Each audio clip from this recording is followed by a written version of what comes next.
Hey, folks, today's sponsor is adamandeve.com. How do you like that, huh? Get 50% off any item along with free gifts and shipping when you enter WTF at the checkout. That's adamandeve.com. Lock the gate!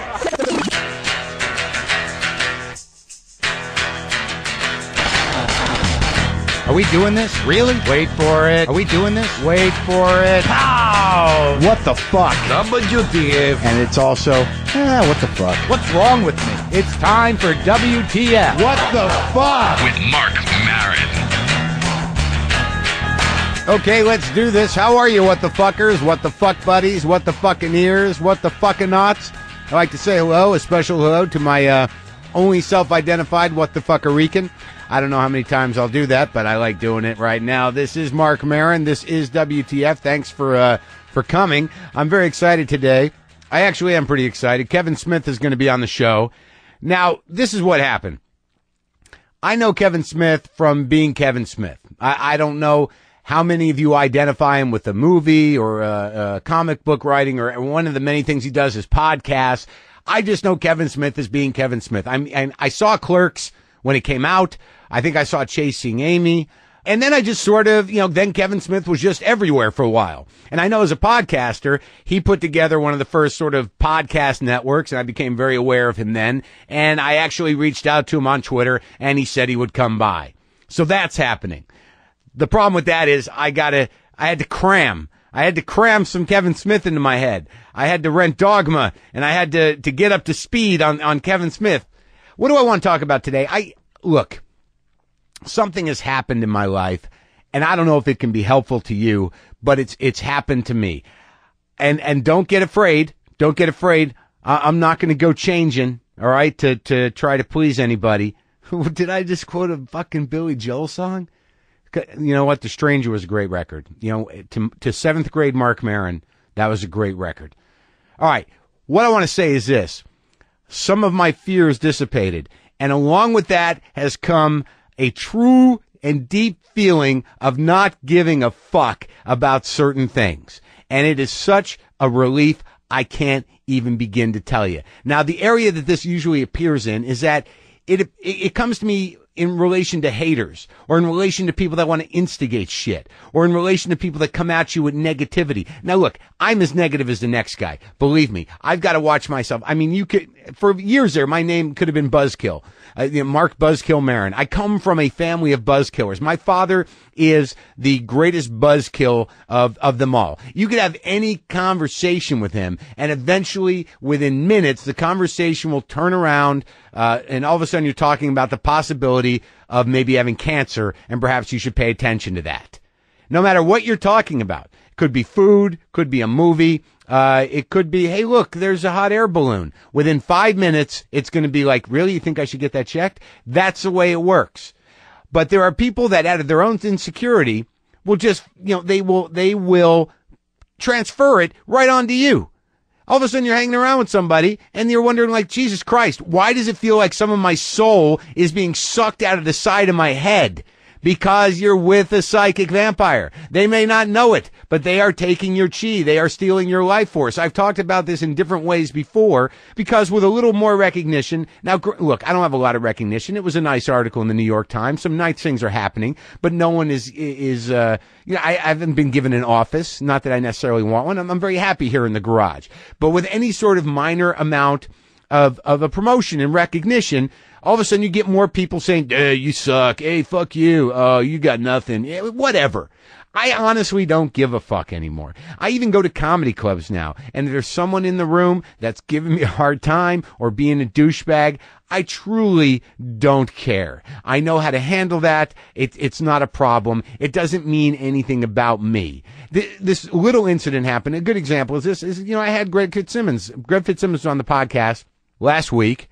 And I think I brought up a story about Bubba the Love Sponge, about having the one time I did his show, he walked out of the studio. For whatever reason, whatever my paranoid reasons were, it might not have anything to do with me. So then a couple of Bubba the Love Sponge, followers, Bubba soldiers started, tweeted a couple things like, hey man, if you're going to start a radio war, you better have content. And what was amazing when I read it? And this is true. I really didn't give a shit. I don't give a shit about them. I don't give a shit about him. He can have his little world. I can have my little world. We can all exist in our little worlds now. There's really no reason to have these ridiculous fights based on what and for what. What am I going to do? What am I, look, I can't appeal to everybody. If I appealed to everybody, I would be a much different performer. And I can't do it. You know why? Because I can only do what the fuck I do. You know, I'm not here making balloon animals. You know, I'm not writing poetry. I'm not making, big Hollywood movies. I'm in my garage talking about myself and writing jokes about the way I think. That's all I could do. Maybe I could do those other things, but for me, the journey has always been to arrive at me. And that is a profoundly difficult journey. And I'm not getting all spiritual here, but it's so easy when you're a creative person for someone to undermine you just by instilling a little doubt in what you do. And who the fuck are they anyways? Seriously, we're also goddamn hypersensitive, myself included. One idiot says one thing that throws me into doubt about something I'm doing or something I've said or something I'm involved with. And I'm like, holy shit, maybe I'm right. My fucking soul just feeds on the opportunity to fester in self-doubt. I'm fucking done with it. I'm done with it. I'm too old for that shit. How many more years do I have left to fester about that shit? To sit around and wonder why Bubba the Love Sponge soldier, has a problem with my content? Good. I'm happy that my content is not for you. But you know what? It's great. A lot of other content out there. Go somewhere else. You don't even have to write me about it. You don't even have to reach out to say, I don't know. You know what? Okay. Don't write me. If you don't like the tweets, don't follow me. If you don't like the podcast, and it's like all this stuff, I seem to be getting it. And it's only taken me 45 years to get it. I was always a little bit thin-skinned. And I think that just comes from the fact that, you want approval. And there's no way around that. Most people want approval.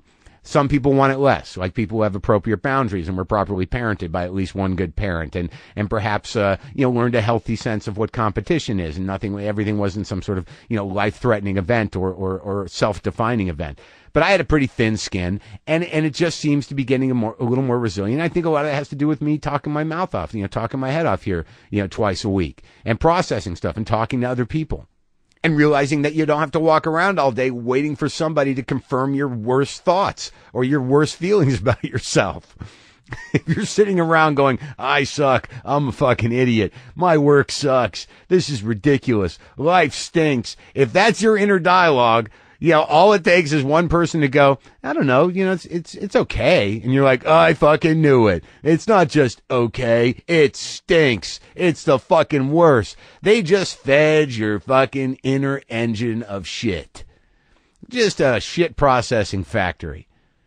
I don't want to digress too much. It's just an interesting guest that Kevin Smith is willing to do this show because I know him to be Kevin Smith, and he is an example of a guy that despite whatever shitstorm has come, at him, and despite whatever you may think about him, he still sort of plugs away doing the shit he wants to do and doing it his way. And when you do that, you face a tremendous shitstorm. So let's talk to Kevin Smith.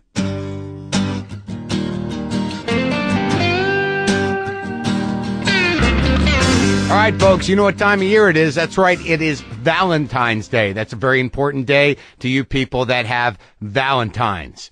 I'm not going to make this personal because I don't have one, but enough about me. Look, as you know, sometimes Adam and Eve sponsors this show, adamandeve.com. You know what they sell? That's right. Adult fun things of all kinds. So through Valentine's Day, you will receive a 50% off just about any item at adamandeve.com, and you'll find over 18,000, this is their number, 18,000 adult entertainment products, including toys, lingerie, and a seemingly endless selection of adult DVDs. Yes, seemingly endless. Look, I know I have sold this stuff to you before, and I know I have focused on women primarily because I know women who need new vibrators. I date them. And I know that I've gotten a lot of emails from you guys who, actually you gals, who were thankful for the 50% off. But here's an extra added thing for Valentine's Day. For Valentine's Day, you will receive a romance kit. Okay? That's free. A romance kit. All right? The romance kit includes a toy for him. And that's as specific as they got. A special massager for her and a little something, that you'll, apparently both enjoy. And a free DVD and free shipping. That's through Valentine's Day at adamandeve.com. You just entered the code WTF at adamandeve.com, and this is what you'll get. You get your 50% off, okay, almost any item, okay? You get a romance kit, all right, and you get free shipping, all right? I'm just trying to help out. I'm trying to maximize your sex lives. Look, the economy's bad. Let's not make everything bad. Did I just make up a new tag? Maximize your sex drive? Is that mine? adamandeve.com. WTF in the box.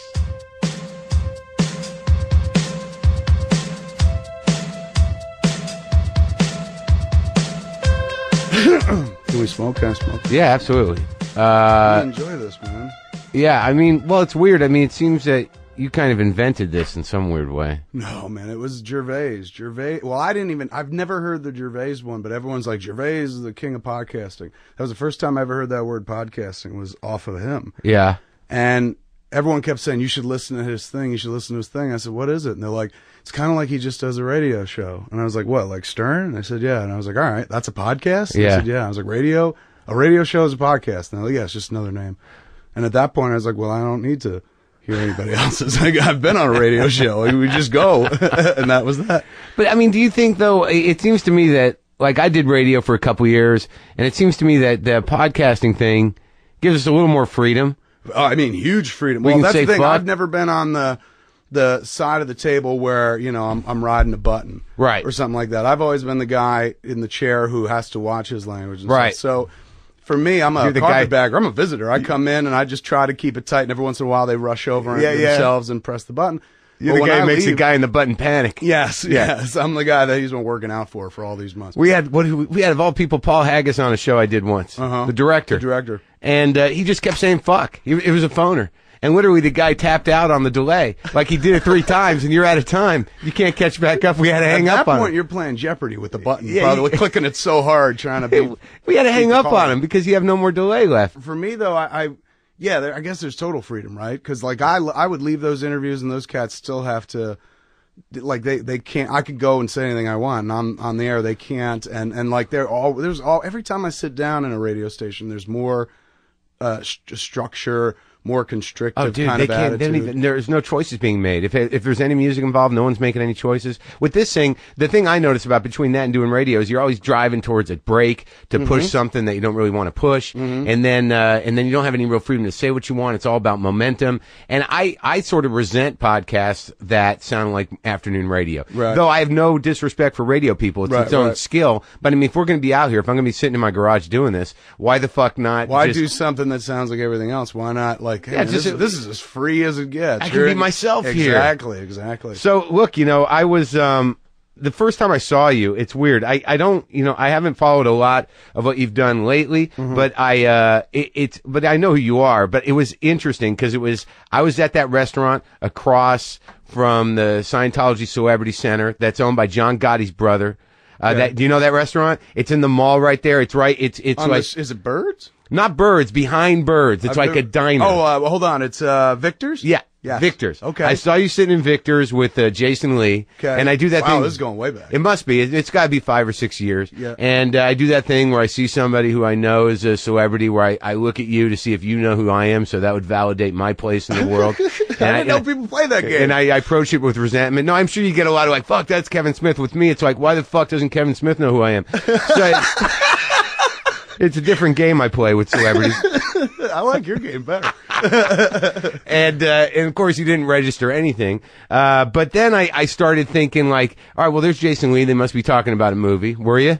At If that it was time? 90, I'm guessing, to be honest, Mark, it would have to be circa 97. But back when I used to go to Victor's, Birds, that whole strip. Yeah. When I was dating Joey Adams, and that was right around the Chasing Amy era. So Jason, maybe I did meet Jason Lee over there sometime in the aughts, I can't believe he used the term the aughts, but Yeah. somewhere in the 2000s, because he did live sort of over there at one point before Yeah. he moved even into a arty neighborhood like this. Well, my first thought was like, all right, are they both Scientologists? No. And in fact, Jason, I love Jason to death, but one of the only times we ever had friction was over Scientology, and not because I was like, hey man, why are they so wacky and shit? Like, who's a Jedi in your religion? Yeah. It was more How do you just, get the special hat? I don't understand. Where's your spaceship? I had written this script called Dogma before I even knew Jason. I was actually just watching it. Yeah. There was a joke in there, one throwaway joke that the Loki character had. And that was a character that I was going to have Jason Lee play. Yeah. Ben was playing Bartleby. Jason Lee would have played How good Loki. is fucking Matt Damon? I mean, Matt Damon took the role of Loki, and that's one of those instances of don't get up, because when you get up, somebody else can sit down and take your job. I mean, but I'm watching him in your movie, and I'm always amazed at just like, out of that whole crew. I mean, that motherfucker can He's a act. pro, dude. He's such a pro, and it's weird because, this is a dude who's gone on in life. Like, I was a footnote in this dude's fucking history. And to see, I just watched True Grit again. Right. Like, I've watched it now twice since it's come out. Same thing. Fucking love it. And I love it for his performance especially. Like, I could sit there and watch him be like, ever stalwart, at the end. Yeah. He's just the dude is the goods. And when I pass from this earth, or even before I pass from this earth, I'm gonna be like, wow, I worked with a great. You know what I'm saying? Yeah, he really is. He's the good. He's fucking sick. And are you like me though, man? If I watch a Coen Brothers film, I need to watch it at least twice before I can even register the humor in it, the brilliance of it. I mean, I've never watched movies where literally the last few Coen Brothers movies, you end the movie and you realize, oh shit, it's on me to figure it out. Yes, and that began for me, and this is going to sound really weird because most people are going to be like, what? That's an easy one. Big Lebowski was the first bump in the road for me. First me time too. I saw didn't get it. Oh, I'm so scared to admit that because this is a Big Lebowski world. And, no, I know, but generally people are like, what do you mean? But I did not get it. I went to see this movie at a movie theater in Pittsburgh while we were shooting Dogma. Yeah. And it was me. It was the only time I've ever gone on a celebrity movie date. But it was Ben Affleck, Matt Damon, Chris Rock, me, and Jason Mewes, my friend Scott Mosier. Yeah. Chris Rock is like openly heckling the movie while it's happening Because he thinks it sucks? The fact that we were just sitting there and Chris was kind of tearing into it, it wasn't, I think it had everything to do with Fargo. We'd all went in looking for Fargo. Fargo had been the one right before it. So we were like, we know these motherfuckers inside and out. We know everything the Coen brothers could do. And They're fucking geniuses. And then we come in and we see essentially like a movie that I would have made, a stoner movie. Right. Just slightly smarter. Right. And I think all of us were just kind of gut punched by the first screening. Like Chris was literally, as the movie was ending, he was booing as it was really weird. I had not a booing reaction. I just didn't get it because I give them the benefit. When did you get it? When did you I give them the benefit of the doubt because even when I watch, it's not my favorite Coen Brothers movie, and I'm not sure it completely resonates with me. But like even when I watched Burn After Reading, like because I didn't like it the first viewing, I watched it a couple times and I can at least appreciate it. I thought Malkovich ate too much of the movie, a little bit. I think he was a little miscast, and it kind of distracted shit for me. But like Serious Man and True Grit, like and No Country for Old Men, I'll watch 4 or 5 fucking times. Get a bunch out of them. Yeah, I mean, look, here the highest compliment I could pay any filmmaker is I still watch Raising Arizona. Oh, it's the best. I could pop it in and never. It's not one of those movies where I'm like, we've done it too much. Let's move on. Fargo, Raising Arizona, Barton Fink, Miller's Crossing. These movies are religion to me. So much so that, like, look, it's. I think there's a movie we made that's coming up soon called Red State. Yeah. And some people have seen a teaser for it online. Looks drastically different from most of the stuff I'm used to doing because most of the stuff I'm used to doing is comedy. This looks more grown up. And the Coen brothers are a huge influence. That was nice. But at the same time, and I'm sure you know this because you described it to some degree before, or at least described a mindset that I would understand. In our heads, we're always skating way ahead of everybody else, and it takes people a little time to catch up. So for me, I'm like, I've seen a lot of people reacting surprised to the teaser of the movie. Go, who knew we had it in them? And me, I'm like, well, I always knew I had this. Didn't you guys know? And you realize, no, you're alone out there. Like, knowing what you can do and what you can't do, or the talents that you've yet to actually even put on display. Like, people want to pigeonhole you quickly as possible. Go like, oh, he's got just clerks. That's it. Nothing more. Don't do anything more. So much so that when you do a podcast, people are like, well, who do you think you are now? When I started doing Q&A on stage, put out that DVD, I got so much shit. Who, you think you're a fucking comic? You're not a fucking comic. You're a filmmaker. Right. People want to keep you in one identifiable little box, which is totally fine. But I like to, because of this cool little box, I got access to all these other cool boxes. Right. Where it's like, please don't hold me back. Like, I'm not saying I'm going to be a great comic book writer, but given a chance to write a comic book, I'm going to do it. Well, I think what happens is that if you're not going to self-brand, which is what you're talking about, you've done, and you know, you've had the fortitude to sort of take the hits and keep moving in your own direction, what they want to do is box you to brand you. Of and course. so, and especially if the expectations are met. You know, that's why, you know, certain bands make the same record over and over again, and why shit movies are shit movies. Dude, I played to my audience, and I still believe I played to my audience. But let me ask many you, though, years, I made mean- those View Yeah, Universe yeah. movies. And within the world of people that like those movies, man, I could keep going. I could keep doing it. Sure, I mean, Never you had to got your stop. people. But I mean- outside, holy shit. It was, you would thought I was sitting there, I was doing earnest movies. Well, did it The way hurt your these motherfuckers- feelings? Of course it did. Of I mean, course. I saw Clerks. I knew the buzz around Clerks, and you know, and I've always talked to people when they bring up Clerks is that I think the one thing that was inherent and the one thing that the studio saw was like, this guy's got a sense of comedy. I mean, he's got a sense of it's certainly, pacing. He's nobody got a sense watched of that timing. movie and said, this guy's a great filmmaker. This guy's just Orson Welles. Yeah, exactly. They were just like, look, here's the secret has of Clerks. continuity. It made us laugh. Right, Like, we don't give a exactly. shit what it looks like. Right. If it truly makes you laugh, like, in many ways, that was the harbinger for, like, YouTube and shit. Yeah. Like, now you didn't even have to work at a feature level. Yeah. Now you can bring that shit down to 3 The minutes. DIY world. Done. Yeah. Well, my question is then, and we're going to get back to Scientology because I want to talk about Dogma a little bit, is then that, so you may have just grown up a little bit. I mean, it seems to me that you were hitting some of the same bells, that there was an adolescence to it, but I think that was you being aware of who your people were. But that's the thing. That's what I'm talking about. Like, some people will be like, well, he just needed to get that out of his system, blah, blah, blah. It's like, no, that's all I wanted to do. And honestly, if people would have left me alone about it and stopped making fun of me for it or telling me I was a bad filmmaker or I'm not growing, if people would have stopped being my fucking mother about it, I would have made those View Universe movies until I fucking pushed up daisies. It was fun. It was awesome, dude. It was like literally being able to play God and create your own universe. So who told you to grow up? The fucking internet was all over my balls about, like, he just keeps making the same fucking movies over and over, which is bullshit. I defy you. Go watch all those movies. Each one is absolutely different. Even the one that sequelizes the other. Yeah. Doesn't look a thing like the fucking other one. Or Right. Playlist, it's not even about the same thing. But what was the primary criticism, that you were adolescent? That I'm adolescent. I mean, look, I don't care if people look at those movies and only see the surface where they're like, it's just sticking fart jokes. It's like, great, yeah, I understand that. But don't begrudge an audience that finds everything else that's underneath. Some people, like, you know, look at the surface, read the cover of the book, and that's not for me.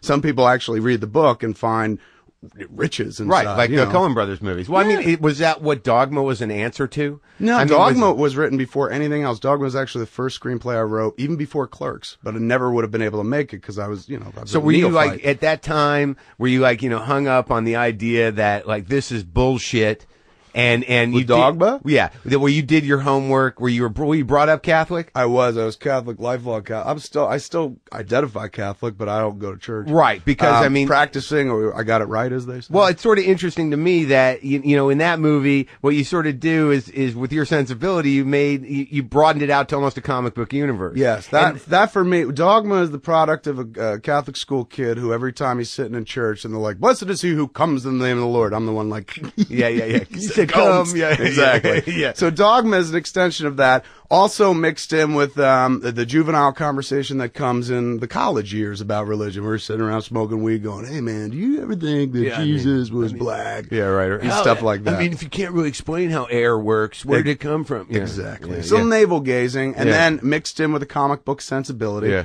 And it did happen to have something to say about beliefs and about faith and spirituality. Clearly, you could say anything you want about Dogma. And you could say how bad it is, or if you're on the religious side, or how poorly it's made if you're a film critic or something like that. That movie's devout. It's insanely devout. That movie, there's a movie, make fun of, this is the one thing it never really got made fun of for. Yeah.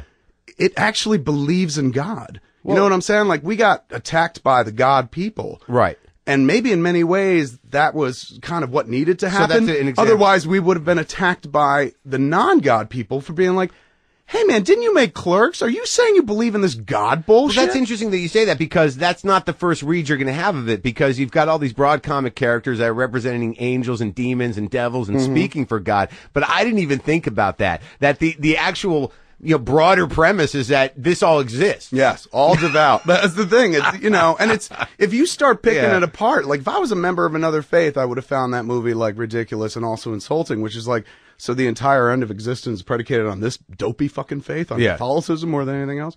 They could have attacked that movie from any different angle. The fact that there were a bunch of religious people attacking that movie, I always found very ironic. So I'm like, this movie does your work for you. This movie is actually reaching out to a new crowd. Yes, and it's espousing the same beliefs that you more or less believe in. Big picture stuff, not the minute But nonsense. they have no sense of humor about it. None. These people can't take an ass fucking joke, so they miss the big picture. It's amazing, too. Have you been to Italy? Never. Have you ever, dude, you gotta go, man. If you're a Catholic, I mean, I'm not a Catholic, but I would, in every city there is a huge cathedral. In these poor peasant cities, they built these monster cathedrals, and every cathedral has its dead wizard. God knows how many popes are there. There's always like some body part that's enshrined that people pray to. Yeah, they keep bones and whatnot. Oh yeah. They gotta have their pieces. There must have been a huge business in body pieces of saints. It still exists.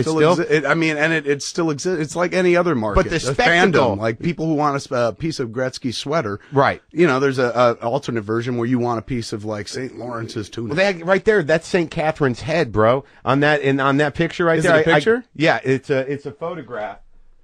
There's a shrine with St. Catherine's head, I think I can't remember what town it's in, but what I was saying is that I'm not a religious person. I was brought up a Jew. I'd been to synagogue. I was bar mitzvahed. I'm not familiar with Catholicism, but you stand in these cathedrals and I don't care who you are. Right. I mean, I'm me, not some poor, person who works in the fields, and you're literally like, holy shit. Yeah. We want to drop to your knees just to the amount of affectation and the amount of elaborate sort of mind fucking that went into getting people to believe. And that's why stuff like that could always work, man. On of course. An uneducated populace, particularly, when the origins of this all, because you're talking about people going, wow, it's so big. God must be behind this. Of course, yeah, and that was the big trick on the maintaining power. But even like people like I know you knew Sam, or you were a fan of Kinison, I think. Loved Kinison. That's Never why met you wore him, the overcoat. That's why I wore the overcoat. Did you know him? Yeah, I did my graduate work in cocaine cutting for Sam from 1986. Were you like an outlaw of comedy? No, the Outlaws were before me. The original Outlaws were from Texas, and I was a doorman at the Comedy Store in 86 and 87. Okay. And he sort of took me under his wing and made me psychotic from cocaine, and I had to leave running. So, but is there good stuff too? Oh, of course, yeah, it was great. Sam Kinison. Well, you're gonna make me cry because I rarely get to talk about Sam Kinison. Sam Kinison was the guy that in high school, you could look at and be like, "Holy shit!" Like, he looks like me, right? You know what I'm saying? Right. And he was, I wouldn't want to say fallen, but he'd left faith behind. So he came from a background full of fucking faith, but there he was telling insanely risque, insanely wonderfully funny jokes. He had his own time zone, that guy. Yeah, and he was definitely American original. I mean, you never seen it before. Did you read Carlin's No. sort of biography, No. the last one that came No. out? He, in it, he talks, there's a passage that talks about Kinison where he's like, Kinison was one of the only comics that ever came up that made him uncomfortable, where not uncomfortable like I don't like Kinison, but made him go, shit, why didn't I do that bit? Like the bit about, why don't you go move where the food is? Well, that bit's great. My favorite bit of his was actually, out of all of them. I mean, I understand the brilliance of a lot of them, but there's a line in that Manson bit that I fucking I never forget it. Because, as a drug user and as somebody, who had some sort of weird reverence for the 60s and some morbid fascination in Manson. Right. That bit where, he's got the dead artist at the door. You haven't stick to chainsaw my ass yet. And then that line where he goes, glad to see you fuckers can handle your high. That to me, I stole that line recently. He negated the entire 60s experience Yes. with one line. Yes. And he negated all of the Manson thing. It took all the mysticism out of it with one fucking line. Just by being like, these guys weren't mystical. They just couldn't handle their fucking high. Exactly. I stole that line fairly recently this year. I've only recently become a stoner within the last 2 years. Yeah. And prior to that, nothing. Just an eater, obviously. Not even a drinker. You lost some though, huh? I did lose a bunch of weight fairly recently. So anyway, I was,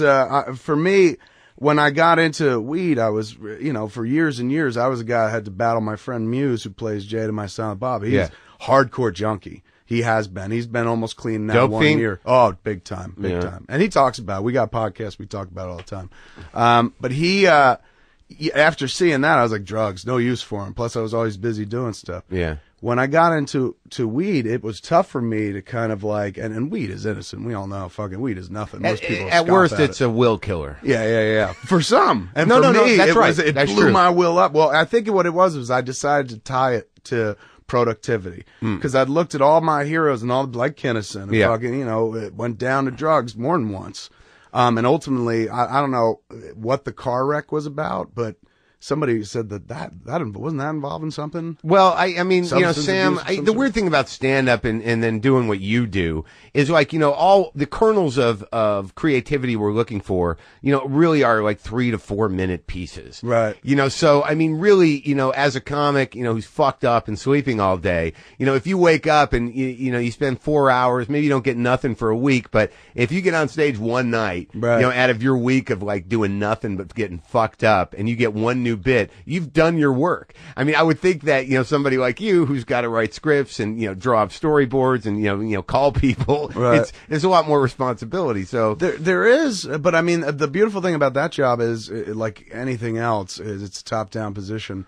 Everyone supports your job. But the interesting your thing, job, you just basically have right. to say yes or no to people or to point them in a direction. Everyone else is doing the you're like a hard leader. work for You got to yeah. pack. You're in a production. Yeah. Well, the reason I brought up Sam was primarily because I was thinking about it before, and I knew, I don't know how I knew, you must have said it somewhere, that you sort of wore the trench coat as Silent Bob, yeah. as a kind of as an ode to Sam Kinison. I Sam wore Kinison. a trench coat throughout high school. I had a big Sam Kinison poster on my wall. He did this weird, I mean, probably before anybody realized who he was and what his comedy was about, he did this stay in school, read kind of in-school poster thing for this in-school scholastic system.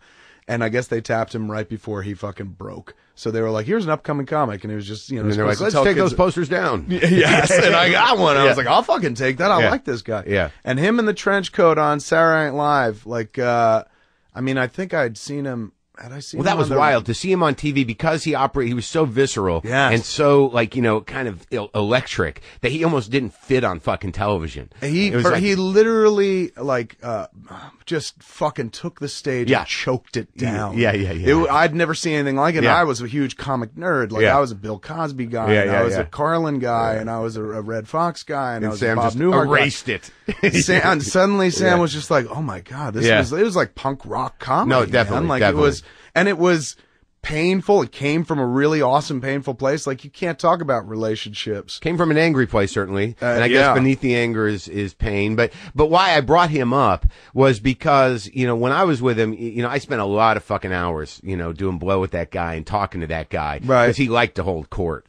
And, there was this, he had gone back, he comes from a family of ministers. Right. And he had gone back home after he'd been in LA a while before he made it and preached, and he played a tape of that preaching, of him preaching. And it was really kind of weird as his sort of fall became more defined, and he was preaching about his guitar being stolen and how it affected, and it was sort of weird and not quite. And then, like, later as I talked to him, he talked about, like, I could have went for the satellite station. Like, it was interesting to me that there was always this business model in his mind, even about his relationship with God. But then, as he got older and as I talked to him more, I don't think he ever stopped believing. I really think that at the end, he knew. There's a story, I don't know if this story's true, but in when he died, apparently his dying words were like, he was speaking to... Sure. Everyone says, people see lights and they just mutter, but he's always he was about calling that. And he was saying, not yet, no, not yet. Like, because he probably needed time to ask for forgiveness. Because I really think that he was the kind of guy that knew, okay, here are the terms. I know these terms better than anybody. I can recite the Bible. I know what the deal is. And if I ask for God's forgiveness at that last minute, if I ask for Jesus, to save me, I can get in still. Right. So I think his whole disposition was like, I'm going to push the envelope on this. Have my cake and eat it too. Yeah, and then get in under the wire. Especially if he had done time on the Lord's behalf already. You know what I'm saying? You put in enough years on the Lord's behalf, I guess he must have felt like, sure, I'll fucking do some R&R, man. Right. So getting back to Jason and the idea of Scientology, what makes you, in that instance, let me finish it that way back there. I had a joke in the script for Dogma. Yeah. And it said, one of the characters, the Loki character said, what incurs the Lord's wrath these days? I think Bartleby said that. Then Loki said, I don't know, Scientology? Yeah. And Jason had called me up and he was like, look, I can't do this movie if that joke's going to be in there. I was like, what are you talking about? And he's like, I'm a Scientologist and it's just, we take enough shit already. And it's just like, to have a joke, kind of poked at their expense. And I was like, hey, buddy, man, don't worry about it. Like, your friendship means more to me than a dopey joke. And took it out. He didn't wind up playing that role. He went and did another movie instead. But then he came back and did did a different part, played the Azrael part. Yeah. But that joke never made the flick because of that. Now, at the same time, I'm like, did it hurt the movie? No. Would it have changed one fucking thing about Dogma? No. But years later, I sit there going like, well, at least you were a good friend. You know what I'm saying? I mean, considering that dude's feelings to some degree. But what's interesting to me is that, being a thoughtful person that you are, and given the friendship, and clearly he's not ashamed of his position in that organization, how do you approach that as an intellectual person and as somebody who's critical of mind fucking systems? Because I can't expect him. I'm literally, I still represent as Christian. You know what I'm saying? At the end of the day, he's like, all right, Kevin, you want to criticize my fucking sci-fi god? How about your mystical Jewish carpenter with the nails that fire out of his fucking hands? So they're both comic books. That's, at the end of the day, I've always kind of given him the same consideration he's always given me, which is never to sit me down and be like, your religion's full of shit, right? And it's like, yeah, well, I guess. So you acknowledge it then? You're willing to give it some sort of like, well, it's just a new version of structuring a religion. Which one? Scientology. Absolutely, I guess. It's not my religion to comment on. Right. It's his, but yeah, I'm not talking about him. I'm just talking about in general. Because you're one of the few people that, people don't talk necessarily about religion, but he's sort of, been outed as a Scientologist, and you guys are buddies, and you honor the friendship over the argument about it, and you don't really talk about it, and he's just a normal guy. That's the thing. At the end of the day, let me see how many Scientology.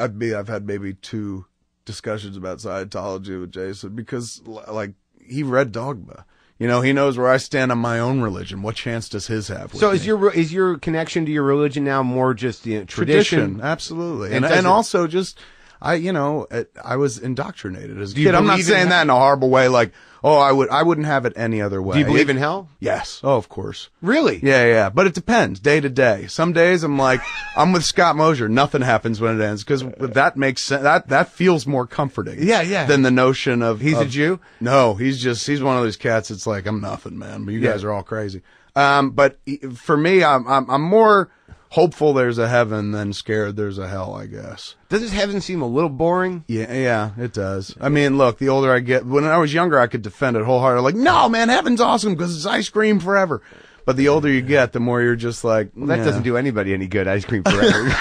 I don't know, man. I'm still down with that. But no, the older I get, there are days, Mark, where I'm just like, oh man, thank God I didn't waste my whole fucking life on that faith. Right. And then there are days where I'm like, I'm at night in bed. I hear it's dark throughout the house. I hear the rising, falling breath of my wife next to me. Yeah. I live in what I would consider a mansion, especially considering where I came from, and all is right with the world, at least for that moment in time. And I still pray. I'll still sit there and give thanks and beg not to be killed in the night. Yeah. And beg to live to be a happy, healthy old. I mean, I know the game's rigged. I'm going to lose eventually, but it's just like I want to run the score up as much as possible. Doesn't end well for anybody. No. It's all very predictable. Yeah, it really is. I mean, but it's like the career of any great athlete. But that's you watch them shine for a while, but sooner or later, everything goes. And I think that realization is a sign of a mature person. Is it, sort of acknowledging your limitations, what your skills are, working within them, not judging yourself against other people all the time, so you live in misery. Well, I mean, the best, I've talked about it a little bit on our podcast fairly recently, but my wife was one of these yoga broads and shit, and at one point she fancied turning one of the rooms in the house into a yoga cave. I don't know what they're called, but she bought some wall hangings. Yeah. And from like a Buddhist type stores and whatnot. And one hung on the wall forever. Never really noticed it until this year when I looked at it and processed it. And it said, "May you realize your divinity in this lifetime." And it just sounded like a yoga thing for years, hanging on the wall. And then only recently I was like, oh, I get this. Yeah, like that is the greatest blessing in this world. If you can truly realize your own divinity in this lifetime, treat yourself with some goddamn reverence. Yeah, that's true. Self-love is not a bad thing. Oh, not a bad thing. It is a beautiful thing. Yeah, but I'm not wired to do it. I know, you? But yeah. No, I mean, the weed in a big way. Yes. I'm not one of these dudes that I hate myself. I'm a big fan. I'll be honest with you. Not necessarily hate yourself, but I mean. No, Mark, it's shameful how big of a Kevin Smith fan I am. I'm the biggest Kevin Smith fan on the planet. Come on. Totally. If I was not Kevin Smith, I would be the guy leading his fan club, maybe killing him, in a jealous rage or something. I love the shit Kevin Smith's into and that he's done. Like, I like the shit he says. Well, I'm a big fan of that character. And it is a fairly well-defined character. It seems that you put effort into defining it. And I try to change it all the time. It's like, look, I've looked at people who went before me. Now that I got my foot in the door or something, and it's been in 20 years, now I feel relatively okay and secure, safe now. First 15 years of the career, you're always like, I better keep dancing, figure me out.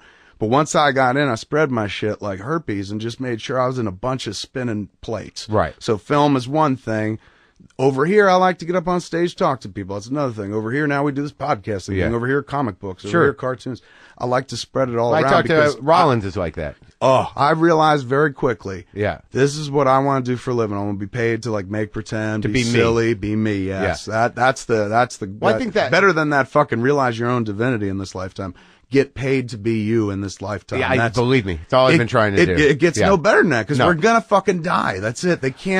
You can't stop that. So you might as well make what happens before that as comfortable as possible. Well, and what's more comfortable than like being paid yourself. to be you? Well, I mean, but then let's talk about like before I get past it, I just want to reflect on that moment that you were laying in bed and it was quiet and you're Hollywood Hills home and all you hear is your wife's breath. I mean, that is one of those, those perfect sort of I'm alive, quiet moments where, either you have a choice there where you can either go like, fuck, it's going to be over so soon and this is all there is. But, you choose gratitude. I used to do that. I used to be the fuck, it's going to be over so soon. Panic. Yeah. And now, but I'm a stoner. And now I'm just like, whenever I feel that come in, even if number one, whenever I start to feel that come in, I can just light a joint and be like, goodbye. But even if I'm not smoking, whenever I feel panic, doubt, all that negativity kind of jump up, because that's created, right? It's like, hasn't happened yet, so it's fictional. And we all work ourselves up about a fiction. Right. I'm a writer, so I can identify reality from fiction. And I don't let myself get out of sorts about shit that hasn't come to pass yet.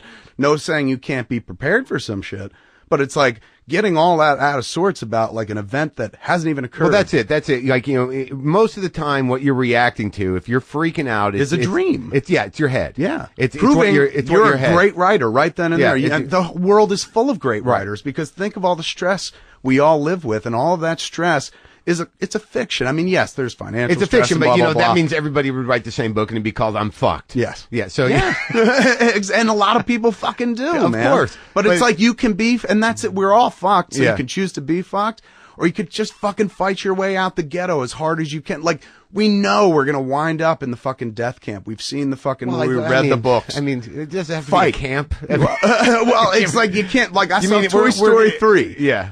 Schindler's Toy Box, as I call it. Yeah. That movie fucking made me okay with my own death because I'm watching these puppets heading toward the furnace, man, and they are reacting like I would, which is just like, whose dick do I gotta suck to stop it? I don't want to go. And finally, they just calm down and hold each other's hands, and they're just like, fuck it, we had our shot. We're together at least. That's interesting that revelation, after it's been documented in Holocaust movies for the last 50 years, you got through Toy Story. That's what I got through. That's a sign of great art. Well, let's talk about this idea of being all that you can be and brand Kevin Smith and fucking, sort of embracing as much as possible. Yeah. Well, how did the compromise? You've made compromises in your career. Yeah. You've had disappointments in your career. Yeah, oh, God, yeah. So, I mean, how does the vessel hold up in light of that? It's happening? It depends. It's what I figured out was like the last movie. Let's talk about Cop Out. Yes, yes. I mean, this was a movie that you didn't write. Not at all. It was a That's gig. why I was kind of bulletproof at the end of the day. Right. Like I felt like, well, this isn't a quote unquote Kevin Smith film. I didn't write this. I'm directing this. For years, I'd been told by the critical Did you have community, to rationalize that though? I mean, to some degree. I mean, okay, go ahead. Yeah, but when it was presented to me, it was the right time. Yeah. I was coming off of Zack and Miri, and Zack and Miri should have done a lot better than it did. What do you think happened? Bad marketing, bad title, bad whatever, bad date. All fucking Halloween, dude. You had your funny guy. We had the fucking funny guy. Yeah. And that took the wind out of my sails Seth big Rogen. time. Yeah. Taking giving Seth his first commercial disappointment was that fucking killed me because I was a huge Seth Rogen fan. Yeah. And you don't never want to be the guy who fucking, tarnishes sinks the ship at all. You know, I mean, thankfully, fucking Observe and Report would do that way better. A couple months later, but for a while there, I was just like, how could I have done this? Like, because I believe in that guy in a big bad fucking way. But it hit me hard because that movie was supposed to do 50 or more, and it wound up just doing a standard. But Kevin what does Smith that look 30. like, though? I mean, what does it look like to hit you? I mean, what was going through your head? I mean, what was going through my? Let me see. Were you wandering around your house yelling I to was. the walls? No. But what I remember, I woke up the morning of the opening, and I'd started smoking weed on a regular basis a couple months before. Yeah. July, and we opened in October 31st. So this is a couple months later. And I started like, I'm going to start smoking like once, at night, like 8 o'clock at night, once all my work's done and shit like that. Take the edge off. Yeah, watch a movie. Old and shit. School. I did that for like 2 days. I was like, what the fuck am I waiting until 8 o'clock for? Like, I got nothing to do, man. So let's roll that back. And it became 2. Then it was like noon. No, nothing before noon. It'd be shameful to get high before noon. Morning that Zach and Mary opened up. Yeah. Saturday morning we get the grosses and shit. Yeah. The number is 2.2 million. Yeah. Now, on the if you first factor weekend. that by 3 for the Friday, just the Friday. So you times that by 3, projecting ahead, it ain't even going to make 10 million. Right. It ain't even going to make 7. Right. At that point, I was ready to fucking put a gun in my mouth. That was the moment I looked at my wife. I was just like, I'm going to smoke, and I became a waking baker because I was like 6 in the morning and shit. So it came out of the stress of failure. Yeah, but to me, self-perceived failure. Sure, at the end of the day, it was that movie did well. Like they made money Did off of the fine. Weinstein Yeah. Company, and it did the standard Kevin Smith 30 million. Did a little bit more. Yeah. But it ultimately, like, we didn't spend a lot making it. It wasn't. But me, that was supposed to be the 100 million. That was supposed to be this is going to do the Apatow money right here, man. So I was like, oh shit, you got everybody saying that, and the Apatow guy is saying, hey, I'm going to be in this, so it must be the fucking Apatow money type vehicle. You know what I'm saying? Yeah, like, yeah. So I think I got Apatow's guy. Yeah, I got Apatow's guy. I got Apatow's fucking formula, which was kind of my formula, but whatever, and then now it's been made commercial. Yeah.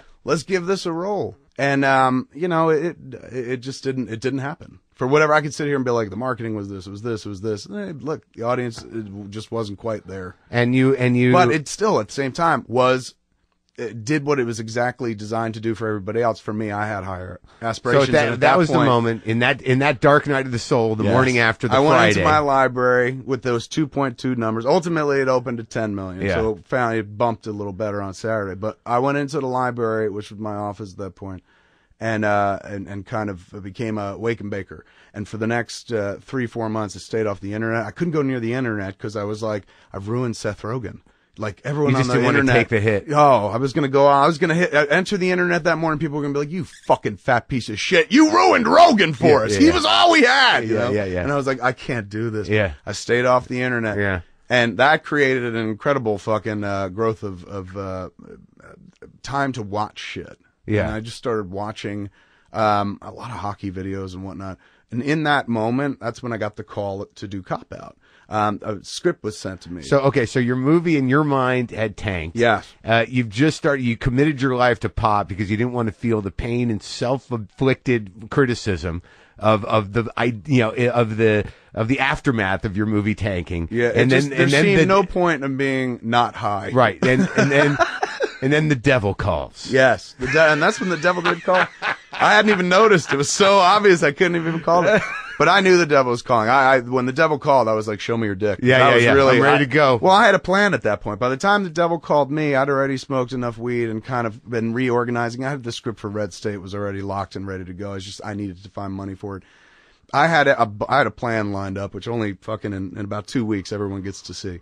But I had to get in there. As much as I'm not going to say like it was a noble fucking cause, but I didn't make any money to make that job. Movie. It wasn't barely a job. I took an 84% pay cut to make that movie. I made less. Cop Out? Yes, I made less to make Cop Out than I did to make Dogma. In 1998. So why'd you do it? I wanted to work with Bruce Willis. Yeah.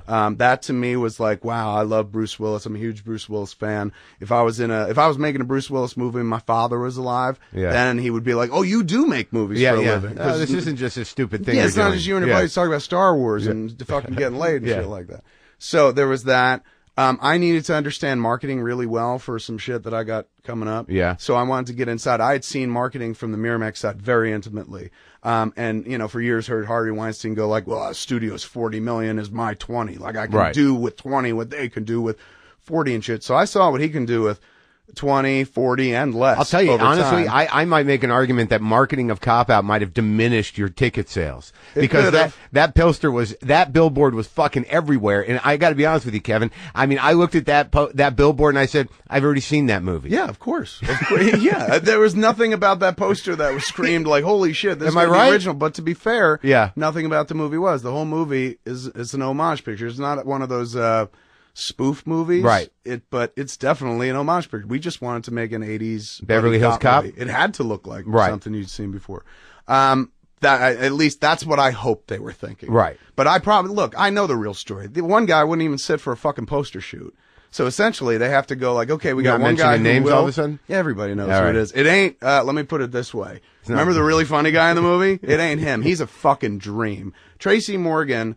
I would lay down in traffic for the rest of my life with Tracy Morgan. Because were it not for Tracy, I might have killed either myself or someone else in the making of fucking. So you were disappointed. Beyond disappointed. It was. Look, I because went in there, that's why you went into the movie. It was one of the main reasons. Yeah. I mean, look, while I was there, I was able to accomplish everything else I needed to accomplish, and as much as learn about marketing, understand how to work on a team with others and shit. And you know what? Honestly, you were given the gift of not having to tell your dad that Bruce Willis was a dick. Yeah.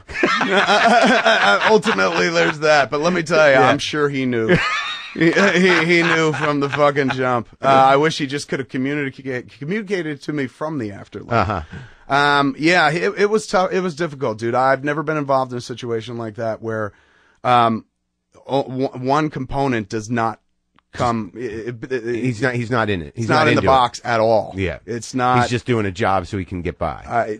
I've heard of. It was fucking soul. Well, I'm sorry about that. Really, but again, that's not a lot of people like. You're just trying to blame the movie on him. No, but look, I had no fucking help from this dude whatsoever. But the sad part of that story on a personal level is, as a kid who grew up in New Jersey, who loved fucking Bruce Willis, and you get this big opportunity, and you get disappointed by your fucking hero. I mean, that is really the worst moment, and it's something that you're probably going to have to do again, given the business that you're in. No, he changed everything for me, though. No, I just mean meeting people that you respect. But that's the thing. I'm saying he changed that for me, because now I'll never meet anybody. Like, that was it. I was just like, shattered no point. Yeah, forget it. Like, I'd rather like people from a distance. So then after you made that movie, were you setting your alarm to wake up to smoke pot in the middle of the night so you'd wake up high? Yeah, so I could just be, well, at that point, I've been smoking so much weed. I knew a guy in college who did that. I'm just a THC. Like, it's always going through my body, so I'm fine. Well, you seem like, you're almost... I'm also a functioning stoner as well. No, I know, but it almost seems like you're talking about it with a nearly religious reverence. Yeah, well, that it's stoning? It is. This opened the third eye in such an insane fucking Really? way. At this point in your life, that's amazing. That it really... I'm a firm believer. I advocate smoking weed to everybody as soon as they reach age 38 and they've built something. Right. You know what I'm saying? If I'd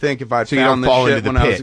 if I'd found this when I was a kid, I wouldn't have left the house. Well, man. I mean... It would have been this and masturbation. And comic books. Fuck that. This and masturbation. I don't need to be imagining dudes in capes. Like, I would just be like, women everywhere. 3 labias at once. That kind of shit. Well, I guess it's a gift, because given that, well, it was also interesting to me that when I asked you to come over and you asked me if it was okay if you can smoke here, and I said I didn't smoke, you're like, oh shit, are you a friend of Bill? Well, I didn't want to. Well, I mean, I got sober friends, so I didn't want to. Well, I know, but I mean, I got a lot of sobriety, but it's just interesting that, my frame of mind is being a guy that smoked pot every day, and, and knowing my nature, it just, my outlook on it, I certainly appreciate what you're saying, because I had the same experience. Right. And, but like, I just know that, to my core, there's a compulsive nature that is designed to avoid me at every turn. Right. How do I get out of me? Yeah, I mean, that's really the agenda here. It's like, I feel squirrely. I don't want to feel squirrely. Tell me about the coke, though, man. Like, I'm not a coke guy. Well, you don't need to start that one. No, I would never be that dude, but it's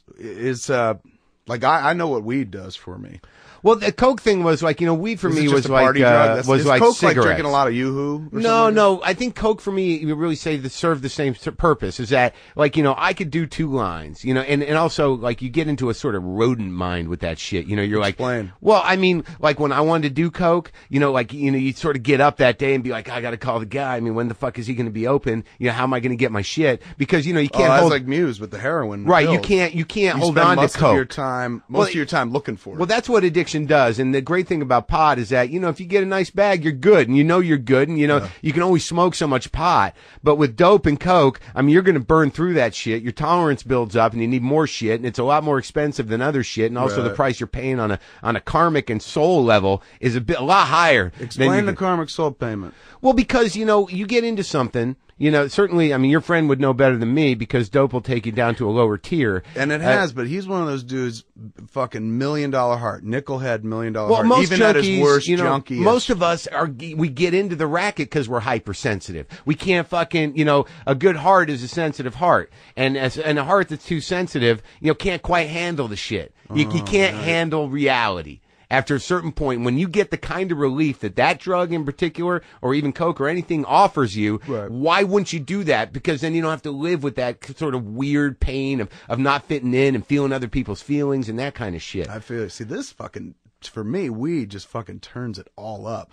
Weed turns... Well, it embraces the sensitivity. Like suddenly it turns on every nerve ending. Well, the karmic body. level I'm talking about is that, when you're doing hard drugs and depending, you're not usually dealing with a high class of people that, and once you start entering that world, it is its own world, and it's a criminal world, and the possibilities of you being, on the wrong end of a bullet or, at the end of a hot shot, and then also the compromises you make for what you will do to get drugs, your moral barometer gets way fucked up depending on your economic situation. So that's really what I meant by that. Right. But the thing that coke gave me is that, and I smoked pot like people smoke cigarettes. I was a daily pot smoker, and I was not like one of these sort of guys sitting around smoking coke or buying kilos or anything and have that kind of money. But if I could do a bolt, like at 7 or 8 at night, before I go on stage or go to a party or something, I just wouldn't be thinking like, oh God, I'm fucking uncomfortable. This sucks. I'd be thinking like, I'm fucking here. Let's do this. We're all here, aren't we? Yeah. But I also got kind of angry and righteous, and the bitterness didn't go away. But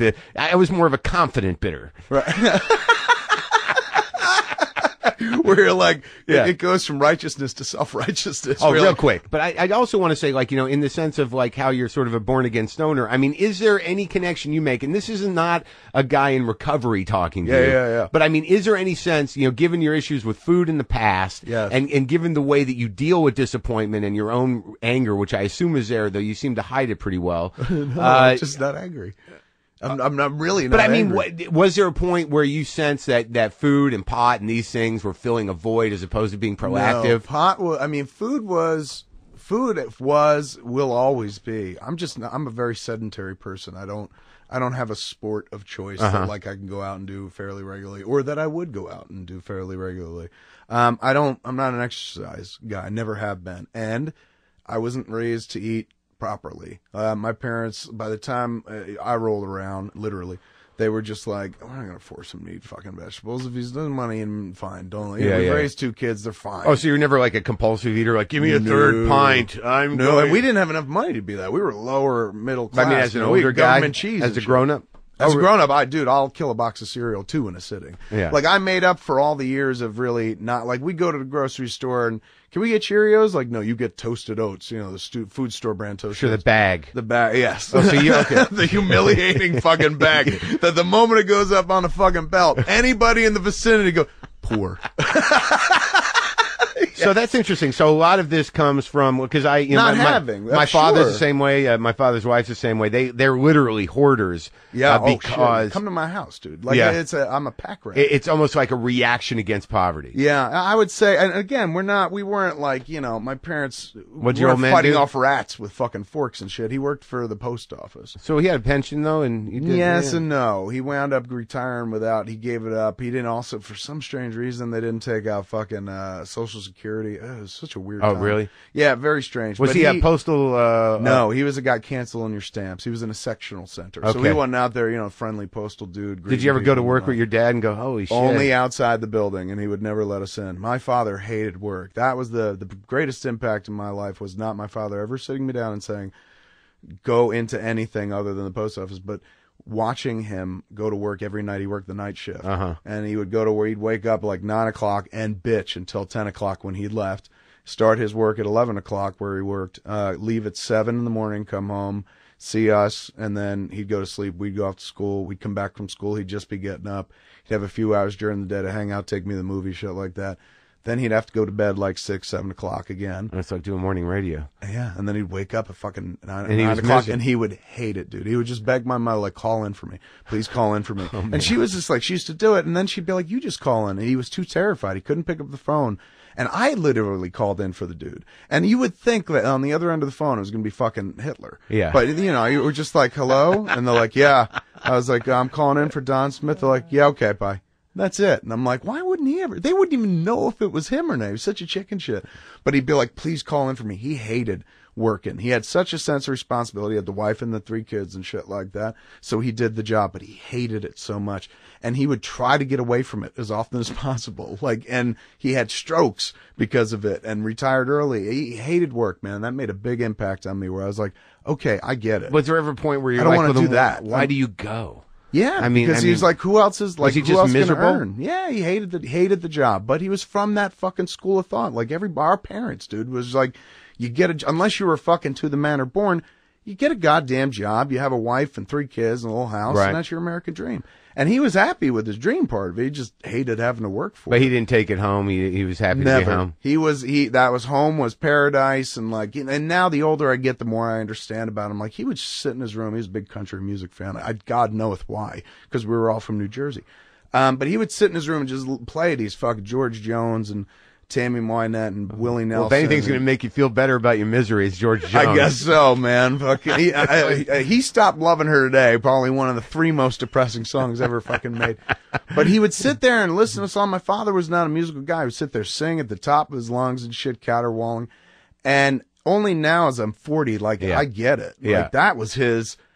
I just need to zone out. Yeah. Like, he didn't have a podcast. Yeah. He couldn't express himself in a fucking movie or this, that, or the other thing. Like, he would just shut himself into a room with records and fucking sing, and that's how he'd let it all out. Did he live long enough to see any of your success? Yeah, oh, very much so. He died right before Jersey Girl, so some people would argue that he died right before he saw any of the failure. He loved it though. He did see Jersey Girl. We dedicated the movie to him. But he was a great guy. We had a fantastic relationship, and he was fantastic. It was a really good relationship. Like, I never really got to know him at the end of the day. But you never fought him. Never. I was never like, come on, you piece of shit, on the front lawn. Yeah. That was some of my friends. Me, not at all. I was not that guy. I saw my father slip and fall with something of a pushing fight with a neighbor once, and it was fucking mortifying. That's horrifying. I knew I would have beat him. I mean, in that moment, I'd always suspected, I could take my old man if I have to. In that way, you think, I guess, when you're a teenager and they get loud with you at a certain point. But it's weird because I did some poking around the internet. Like, my family's from Jersey. Mm-hmm. What part? Well, my mother's from Pompton Lakes in Bergen County. Oh, Bergen County, I know. Yeah, and my old man's from Jersey City. Right but on. my aunt, who I visited a lot, is in Oakhurst. So, like, when my neck of the woods. Right, where I look where you came from. I mean, I used to spend summers and we'd go to Asbury Park. Yes. We'd go to Deal Beach. Yes, it was right by neck of the woods. My grandparents lived right on the fucking boardwalk. In that there was a building like at the end of the boardwalk in the 70s. That was it was almost the tallest building there, and the boardwalk had already died, and it was old people lived there, and my grandparents lived there. They were in that haunted place, that spooky fucking old but person I tower. remembered. I'm old enough to remember my grandparents taking me there when that fucking little, that little boat ride worked, and the casino. What year were you born? 63. All right, so I'm 70, so you got 7 years on. Right, so like when I was like 5 or 6. Most of that shit was gone by the time I was fucking of age. Like, I remember the Paramount, the thing you could walk through. Yeah. Still had some games operating. Right. When I was a kid, and now it was just the casino building? Yes. Yeah, right. And then I went back there like years later, and it was But just even like then it was spooky. Yeah, it's spooky. We shot Chasing Amy there. We got a great deal at that big hotel. Like, what was it? Johnny Cash owned that hotel, or somebody of influence, some country western guy. I think it was Johnny Cash. Or maybe that's Willie why your Nelson or dad something liked the music. I just didn't go to that hotel. But that hotel, it was a Berkeley Carteret. It's called. This massive old fucking hotel that was down Asbury Park, where lots of famous people had stayed back when it was a jewel in the crown of the show or something like that.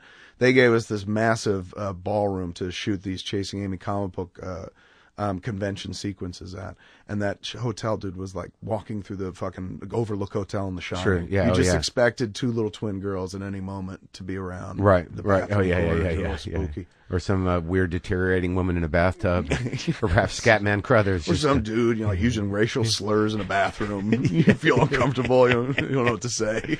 I mean, there's something that New Jersey creates.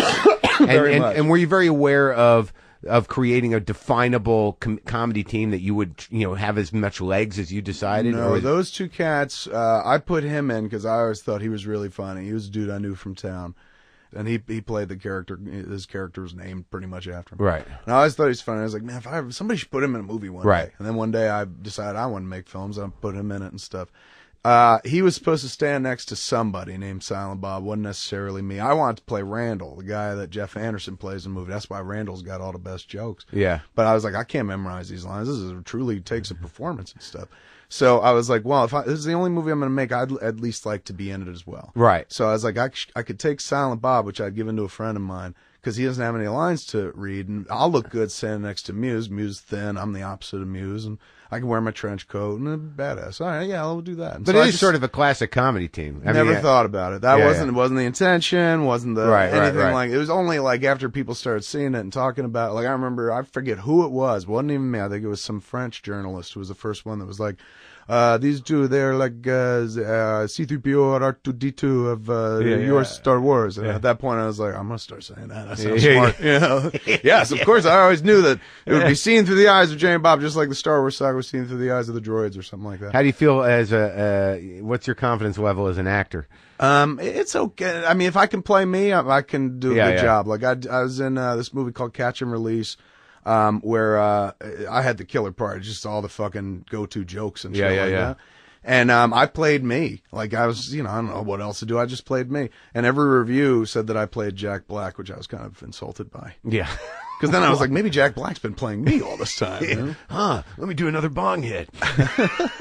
Spin that around for a while. I'll dance with that I could do 3 podcasts about that. 9 hours later, it's like, I am Jack Black. I've got to call him. But Jersey, Jersey gets such a bad rap, and I spent a lot of time. I remember when the Paramus Park Mall opened. Oh my God. I remember the first. I worked at the Paramus Park Mall for 2 weekends. Well, when I was a kid, I'd go to my grandma's in Pompton Lakes, and we'd always go to Willowbrook. And then all of a sudden, there's a new fucking kid on the block. There's Paramus Park. Yeah. And I remember when I was a kid, there was this promotion. My grandmother said, and upstairs they have food from around the world. And that was a veritable food court. Right, but that was when it was kind of invented. Yeah, it was yeah. at Paramus Park Mall. Yeah. Now, New Jersey, in my recollection, New Jersey was like always weirdly hot. Only in New Jersey are people like, let's go eat foreign cuisine at the mall. Yeah, but it was really marketed as something spectacular. But I remember it was it's like when people used to fly in suits. Can you imagine getting onto those planes to travel across the country? I can't imagine getting onto a plane at all this year. They kept kicking me the fuck off. I heard about that. I just flew your favorite airline. How was it? Well, you're all thin, right. so there's no problem. Yeah, but you're not. You must have been heavier. No, I was pretty much this size, dude. It was a bullshit. It was. You know what it was? It was. Well, we should explain it for people who listen to my show that may not know that you were kicked off a plane on Southwest Airlines because you couldn't fit into the seat. Yes, that's what they said. Right. Wasn't true. Right. I mean, they literally pulled me out of a seat that I was sitting in with my armrest down, with the seatbelt fucking closed. That's fucking embarrassing. It's really embarrassing, but it was just one of those things where it's just like, I can't, they've got me dead to rights. I am fat. Yeah. But I ain't too fat to fit in your fucking chair, but they were like, oh, he was. And then they lied about it. Well, what was the fight that you fought? Lie. Did you win? I mean, who could ever win in that situation? I won in as much as I exposed them for being like sizists, and apparently I wasn't the first by any stretch of the imagination, and I haven't been the last. That's a really sickening thing. I get at least a report a week from people going like, same thing just happened to me. On that airline? Oh, yeah, they're the worst, dude. If you're over 200 pounds, you have no business going anywhere near Southwest, because you could randomly just get pulled off the plane. That's what happened, dude. Like, I was randomly fucking pulled off the plane, had nothing to do with my weight, my size, anything like that. I feel just because it was a dude in the jetway thought that a comment I made was a little untoward or something like that. Oh, really? Yeah, I was coming down the fucking jetway. I had been the last guy on the plane. Yeah. They gave me a standby ticket and shit, because I was supposed to be on the next flight out. Right. So I got a standby ticket to fly earlier, and I had 2 seats for the earlier flight, because my wife was supposed to come with me and shit. So I came to the desk with 2 seats, and they were like, we can only get you one if we get you on at all. I said, okay, I'll just take the one. All I need is 1 seat. Yeah. And she's going, are you sure? And I was like, yeah, I don't need the 2 seats. And she was going, what about the safety requirements? I was like, what do you safety? What's going on? Another 9/11? What's happening? And then I was like, oh, are you saying I'm fat? I was like, lady, I'm fat. I'm not too fat for the seat. No. And she goes, oh, okay. So when I get down the jetway, like finally everyone's boarded, she's like, go, you can go right now. Yeah. Go down the jetway. The dude in the jetway goes, who are you? And I was like, she just told me I could come. I'm the standby guy. And he goes, are you mama? And he said something I didn't understand. And I said, what is that? And he goes, are you revenue? And I go, dude, did you just reclassify me as luggage? And he goes, and he didn't think that was funny. Like I said it jokingly. He had this face on it. And he goes, I said revenue. And I was like, what is that? And he goes, revenue means you paid for your ticket. Did you pay for your ticket? And I said, yeah, I'm revenue. I'm total revenue. Yeah. So I go to the plane, and the dude is behind me, right on my heels. And the chick at the fucking door of the plane, the stewardess, all smiles. Like, hi. She recognized me and shit like that. I get to the one seat where, right up front, in the bulkhead seat to the left, middle seat between 2 chicks. An older grandmother type and like a 50-year-old woman or something like that. And I'm like, this is it. I don't give a shit. It's a 45-minute fucking flight. Yeah. Put my bag up, sit down, go to click my fucking seatbelt. And I look and I see the chick who had been at the desk coming toward me on the plane. And she was just like, for some reason, I thought she was going to tell me my mother had died. I don't know why. Some official person coming right at me. Yeah. That's the first thing that occurred to me. I was like, oh my God, my mother died. Yeah. And like, they're telling me now, like before I leave. They get in touch with them. Yeah. I was like, well, this service is amazing. Like that red plastic heart means something. They care. And she was just like, Mr. Smith, you have to come with me. And I was like, why? What's going on? She's going, it's just, you can't stand the plane. We got a phone call from the captain. I was like, what are you talking about? She's like, the safety issue. And I was like, what? I said, oh my God, lady. I said, look, I'm sitting here. Look, the handrests are down. What are you talking about? She's going, yeah. Can you please just come with me? And I was like, why? I'm fitting just fine. I was like, ma'am, I turned to the old lady to the right. Ma'am, am I crushing you? And no, first it was the lady to the left. Turned to the lady to the left, the 50-year-old woman. I said, ma'am, am I crushing you at all? And she's going, it's only an hour flight. And I was like, that's not the help I was looking for. But, I turned to the old lady to the right. And I was just like, ma'am, am I squishing you? And she goes, what? And I was like, squishing you? She goes, what? I said, squish. And she's going, no. And I was like, oh, okay, see, there's no problem here. And the stewardess is going, and she's not a stewardess, she's a ticket counter. Right. She's like, yeah, I'm sorry. You're just going to have to come with me. And that's when I hit her with the fucking like, all right, I'm going to take it all off. I'm going to take the shirt off. Yeah. And show you my man boobs. I was like, lady, please don't do this to me. Like when I sat down, I saw 4 people looking right at me, smile, know exactly who I am. If they see you coming here and taking me off, like somebody's going to talk. This is humiliating. Yeah. And she's like, yeah, we just have this discussion in the jetway? She didn't know who you were. It didn't matter. Right. She didn't give a fuck. Bullshit. She didn't give a fuck. No, I know, but I mean, if they did. I don't know. Well, I mean, look, in retrospect now, I'm sure she wishes she had just been like, go. My feeling is the dude in the jetway had been like, as soon fuck as that guy. Exactly, dude. Because I had not been in that plane fucking not even a minute. I got my bag up and shit and went to sit down, then didn't sit because I went to get my Walkman, my fucking iPod and my headphones, and then went to sit down, got comfy and shit, and just went to click, and that's when that chick showed up. And she kept telling me, like, the pilot's telling us that he sees you. And I was like, how can the pilot see me? I can't even see the pilot. Yeah. She's like, well, the plane has mirrors. And I was like, yeah, in the bathroom. What are you talking about? Lady, for me to see the pilot, I would have to lean all the way over this lady here and look down. How can the pilot possibly see me? It was just bullshit. And then what happened? You had a war with him? I sat there at the desk and they were like, we can put you on the next flight, give you a travel voucher. I was like, you're out of your mind. I was like, I was supposed to be on that plane, man. Like, you guys gave me Why would a the next ticket. plane be any fucking different? I had no, because she would give me 2 seats on the next plane, she was saying, or something like that. I said, lady, I was clearly fitting in the one seat. She's like, well, what can we do for you? And I was like, give me a private jet home, because I would have been home now if it weren't for you guys. Yeah. I was like, and she's like, we can't do that. I was like, all right, helicopter will do. It'd be like a 2-hour flight, but yeah, I'll take a private helicopter. And she was like, you're being ridiculous. I was like, am I? I was the one who was seated on the plane with my ticket. Seated. And you guys yanked me off, even though I was buckled in. Yeah. I don't know how many times I can say it. The armrests are down. And she was just like, giving me no purchase, man. She's like, all I could do for you is this. She got on. I said, look, can you give me your name? She's like, no. I was like, why not? And I was like, you know my name? She's like, well, we're not supposed to give out our names. I was like, this is horseshit. You know my name, you know where I live, you have all my personal information. And she's like, I'd just give you my name and work number. I was like, all right, give me your work number. I'm copying all the information down and shit. And I literally said to her at one point, I was like, lady, I'm something of a journalist. Like, I'm just going to talk about this. You realize that? She's like, well, I don't care what you do. And her manager comes over, he says, what's the matter? And I was just like, dude, he knew the situation up and down. And he goes, we can offer you a voucher. Right. We can offer you Right. this address. This is who you write to. This is who you call. And I said, buddy, hold on to your brochure. In about 1 hour's time, you're going to come looking for me. And I left. It was a bit of a swagger. Yeah. And I went and sat down. And you know what? Fuck anyone who's like, oh, you cocky son of a bitch. I needed that cocky, man, in that moment. An airline told me I was fat, dude, in front of a plane full of fucking people. Yeah. And this chick at the desk, she put no fucking salve on the wound whatsoever. It was almost like she was like, come here, pour some lemon on that. Yeah. So I walked away going, oh, I got this. Yeah. I know who I am. Yeah. And I sat down and I started fucking tweeting. Bang, bang, bang. Just fucking banging at the legs of that company. Yeah.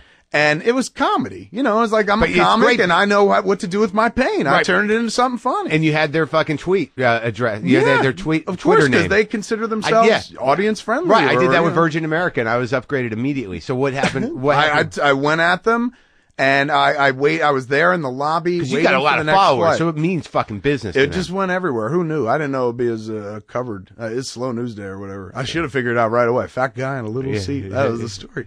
So it started, I just sat there, tweet after tweet, just hitting them, just mocking the fuck out of them, shit like that, making fun of me, making fun of them. And then, some dude is, it's close to boarding. So I get up and I go over to my gate and I'm leaning on the wall right across my gate. And I see the manager guy from the other gate book fucking past me. And then he doubles back. And he goes, Mr. Smith! And he fucking races over to me. He goes, stop tweeting, please. And I was just like, I told you were going to come find me, man. How are you? And he was like, listen, I just want to apologize. And I said, save it, buddy. It's too late, man. And he's like, well, look, we're just going to hook you up. We're going to make sure you get on first on this plane over here. I was like, I'm already getting on first. I have a ticket. Like the A ticket. I get to, I have number one, too. So I can... You don't. Thanks. Your time's passed. Like, I needed help back there. That's a good feeling. You handed me a brochure. Oh, it was fucking awesome. It was so awesome. And then I got on the next flight, and then they tried to. They were sick, dude. This organization's pretty bad. Yeah. There was. They've grabbed a girl who was very chubby, like me. She was. We did a podcast about her right afterwards. Yeah. And sat her next to me. Yeah. In the seat where I was, like on the other side. And then talk amongst yourselves, fat people. What was it? I don't know what it was. Other people paraded past us, but it was just like, why do they have the fat people up front? There are two of us. Yeah. Then they pull her from her seat and take her out in the jetway. She comes back, she's crying. And I don't talk to strangers and shit, but I'd already fucking been through hell that night. So I was just like, what's this all about? And she goes, they said that I wasn't I would be able to fly because I didn't buy 2 seats. And I would need to buy 2 seats, otherwise you would be mad. And I was like, they brought me into this? She said, yeah, because you just went through something. I was like, these sons of fucking bitches. They took this poor, overweight chick. Yeah. And I don't say, oh, she's poor because she's overweight. Yeah. But they just haplessly picked this fucking broad. Yeah. To sit her next to me to try to prove a point. Like, well, we do this to all fat people. Yeah. It ain't just you. Yeah. How fucking mean is that, dude? Yeah. Somebody had to okay that. Yeah. Somebody in a position of power at Southwest said, do that, and then pull her out and yell at her. Because the girl was like, they literally told me to sit in that seat. She's going, I'm fat. I sit in the back of the plane. Yeah. I get in line first so I can race to the back of the plane so I don't have to have everyone parading past me. They made me sit in this chair, and then they yelled at me telling me I have to buy another seat, even though there were plenty of empty seats everywhere. And they did it just so it could be in front of me. What a deplorable fucking reign of Nazis these air marshals are at Southwest. Yeah. They're the worst. Yeah. Dude. I mean, that's just, I get it. We're all in business trying to make a buck, but like, I ain't fucking over my fellow man to get a fucking buck in my pocket. Yeah, you know what I'm saying? Humiliating people in public and now shit. I got to start flying Virgin more often. I don't want to hurt your feelings, but you know how they used to have the Orca plane on Southwest? Did they have a fat plane? No, I flew down on the Kevin Smith. What? It just Dude, I thought about it's just for a your minute. face at the head of the plane and a trench coat going all It flaps in the breeze. Please tell me there's a theme song. Like a Batman, like Tim Burton's 89 Batman. I think they're going to probably ask you to write it, given that they have no fucking sense. Ugh. Oh, Well, these people. I'm sorry I think if there were some wise fat people out there, Yeah. they would all get together and hire me as their spokesperson, the front man, and we would just do Air Tubby or whatever the fuck, Air Fat Fuck. And just, we would all, fat people would travel on their own fucking plane. Well, I think you probably heard him, which is good.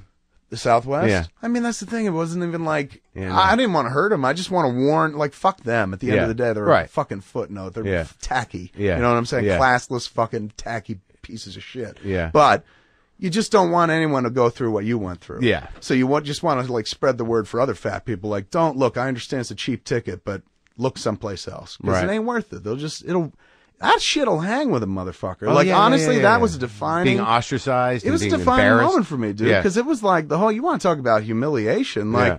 by the time I got home, it started to germinate into this news story. And because I had called myself fat in so many tweets, every news agency felt utterly at liberty to use those words about me in the headline. So it was just like fat director, way fat director, So that kinda, morbidly obese that kind director. of snuck it bit you in the ass a little. Holy shit, dude. Like, you want to talk about 5,000 press articles all screaming how fat you were in the headline. And then there were some that weren't even clever about it. Like, And this is fucking Philadelphia Daily News, Yeah. dude, the worst fucking rag on the planet, Yeah.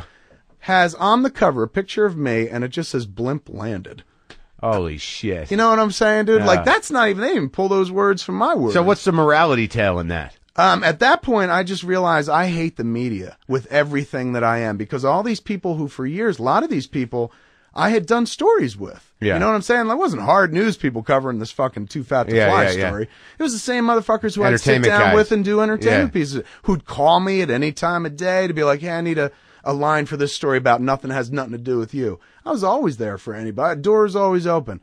And all of a sudden, all these motherfuckers wanted to write the lie story. Just tell the story about a fat guy on a little plane. Nobody wanted to. There's one dude on the Huffington Post, Lee Stranahan, Who addressed actually the wrote issues. the right story. Right. Like, the story is that this dude got fucked by a corporation, just like you have gotten fucked by a corporation.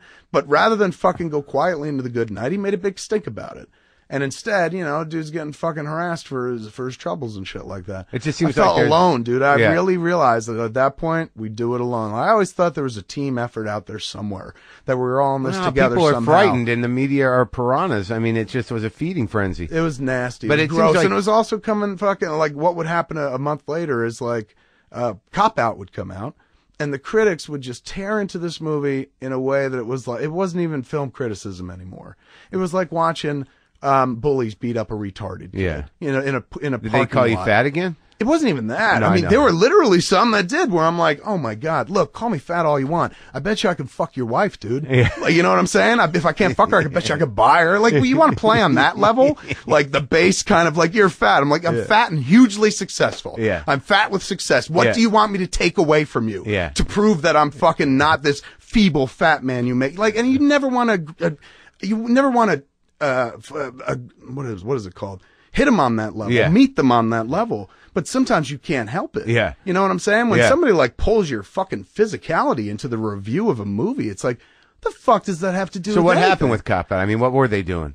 In which? I With mean, the- like you brought up that, you know, when Cop Out came out, that the Oh, same it was fucking- just nasty. It was just basically people like beating a movie to death, dude, saying it was like the worst movie ever made. I mean, whatever. I don't care about shit like that. It was just like so nasty. Like, I sat there going, all these people that I sit down and do time with, like, happily, whenever they want to, you know, why am I bothering? Like, Right. none of them have my fucking back. Right. So why should I have any of their fucking backs? Right. And also, at this point, I don't need any of these people. Yeah. I've been doing what I've been doing for nearly 20 years. And in the beginning of the job, we were always bred to respect and like, hey, man, you need these people. Sure. You need the press to Yeah. get the word out Glad about your handing. movie. Yeah. Absolutely. But at the end of the day, Mark, I've been doing this for nearly 20 years. And when Yeah. you do something for 20 years and you build an audience all your own, Yeah. you don't need the press. You are the press. Right.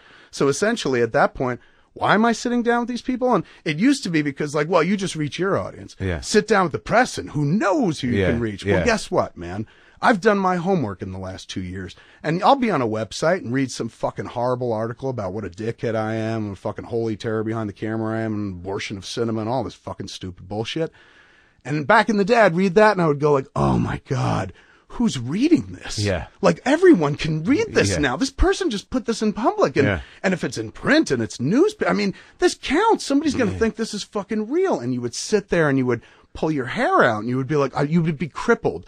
I would lose days wondering how much damage can these pieces do. I can't imagine the paralyzing, just paralyzing. Now, you just click on their little Twitter account button and see how many followers they have. Because that's how you figure out how many people they're reaching. Yeah. And when I see like somebody tearing my fucking throat out and click and see they've got like 300 Twitter followers, it's like, dude, I block 300 Twitter followers a day just for being assholes. Yeah. Like, I know I reach more people than you. At the end of the day, majority fucking rules. Yeah. And it's like, I now know that I reach more people than these people can influence even. So for me, it's like, why do I have to play this game anymore? I'm not going to be polite to people who just want to shit in my mouth at the end of the day. That's all they do, dude. They want to sit there and be nice to you in person and then write a story where they try to be clever about your fucking foibles and the ups and the downs. They're always of your trying to cut fucking their own life. teeth. They just want to take the upper hand. Yeah. Well, It's why? fucked up. Why? Because they're basically it's small. like, let me show people how clever I am in my writing. You want to show people how clever you are in writing? Write something original. They're smart. Create something from scratch. Go write a movie. Go write a book. Yeah. Go record a podcast. Well, they're parasites. Whatever. I mean, it's just like, and it irritates me. Yeah. And now they're all mad at me because I don't want to talk anymore. Because I'm just like, after fucking nearly 20 years, I mean, you guys have frustrated me to the point of like, what's the point of having a conversation? For years, all you said was, he should stop making View Askew movies. And then I did, and they were like, oh, this is terrible. He shouldn't do this either. He should just try, he's no director, and I go and I try to direct a movie only, and they don't focus on that. Though he made a bad movie, and as if I wrote it. You can't win.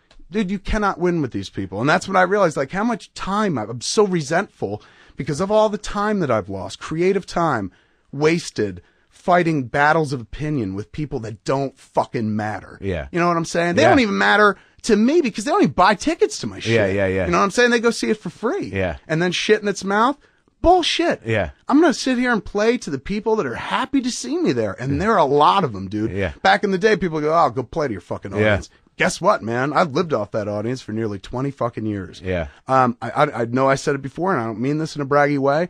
I live in a bigger house than anyone in my entire lineage ever thought existed in this world or would ever be open to someone like us. I think I know what I'm fucking doing. Back off. You know what I'm saying? Yeah.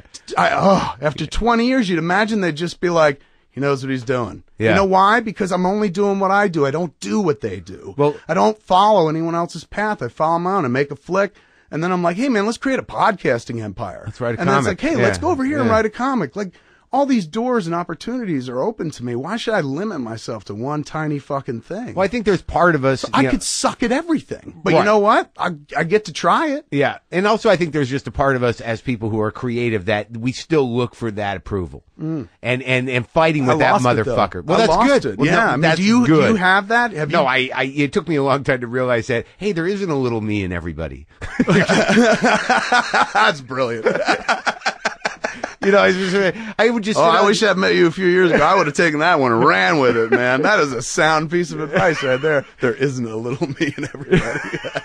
Because there's that part of you, like, I would be saying what I say the way I want to say it, and if people didn't get it, I'm like, you're not going deep enough to find your inner Mark. You all look exactly like me. Yell at the world.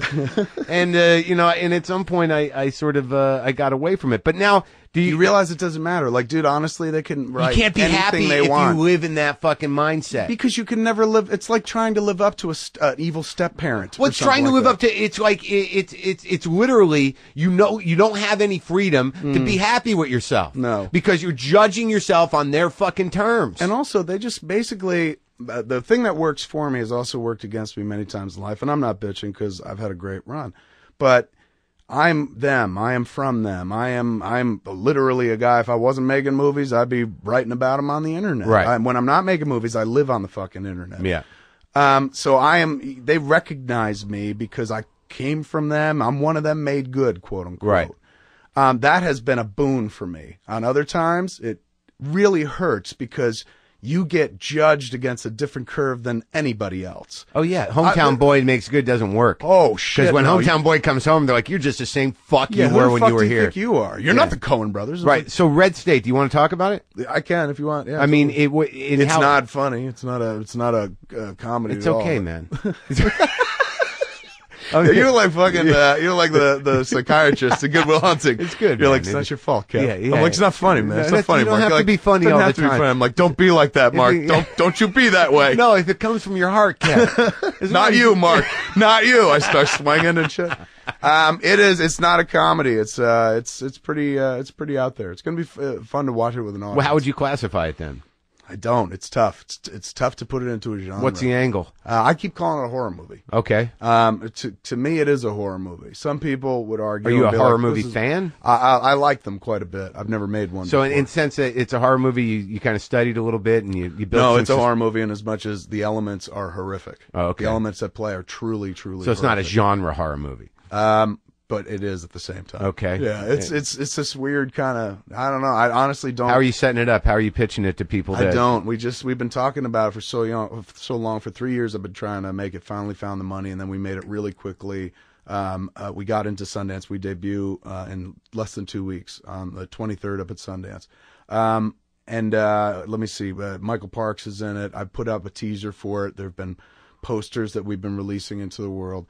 All of which have pointed to a very unsettling flick. And even people who normally are like, fuck this guy and his terrible fucking movies are like, this might look interesting. What are the themes? It's about religious fundamentalism kind It's of already run creepy. awry. Yeah. It's very, when you see the teaser too, it's really unsettling.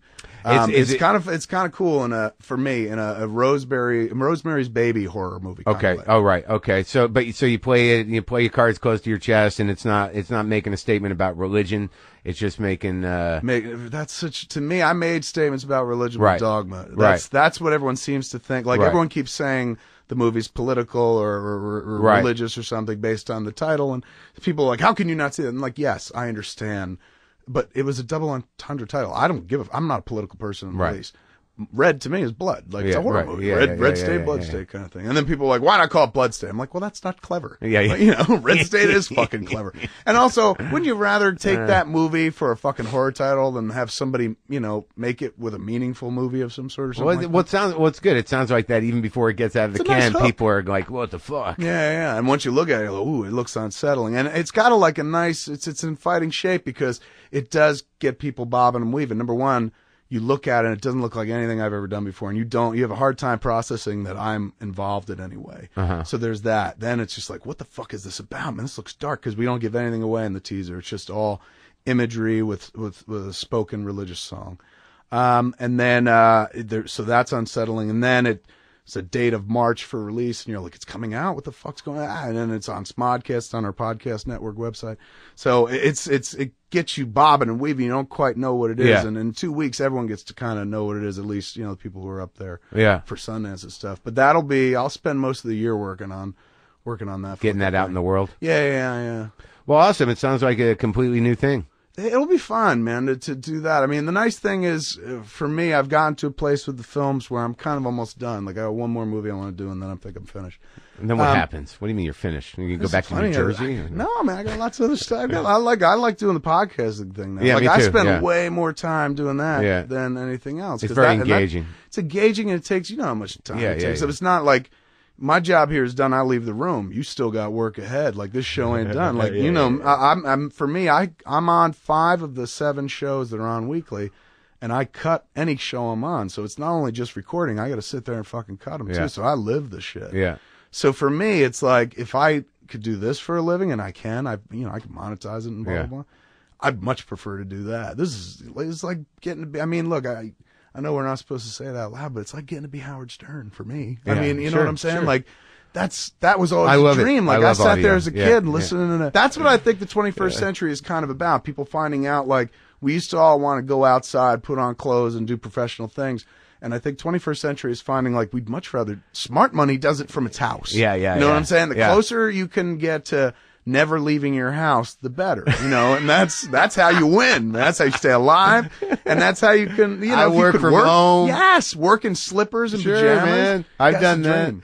Well, shit, it's been great talking to you. I've been told that I don't, by one person. Like, it's weird when something happens on the internet, even if it's one email, you're like, the internet has said Right. that I don't close my shows with a nice sort of, kind of ease people out. Will you go out harsh? No, I just sort of, usually the guy I'm talking to goes, is that it, or can we eat? So, I don't, See, that's the difference with me.